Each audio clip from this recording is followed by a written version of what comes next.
In the charged atmosphere at this time around the role of Muslims in America comes what is billed as the first major exhibition in the United States on the Quran. Jeffrey Brown reports. This is one of the great highlights of the exhibition. It's a Quran from the early 14th century, from about 1330, signed by a great master. A holy book as a work of art. The Quran, sacred to some 1.6 billion Muslims around the world.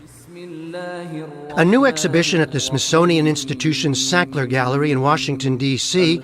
presents 68 of the most important and exquisite Qurans ever produced.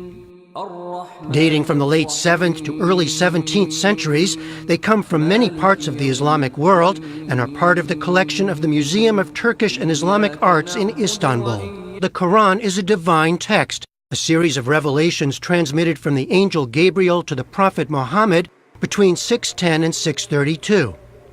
It includes references to earlier figures including Abraham, Moses, and Jesus. Maria teaches Islamic religious thought and history at George Mason University. Is that it often takes a form of direct address. So it will say sometimes, "Oh, you who believe."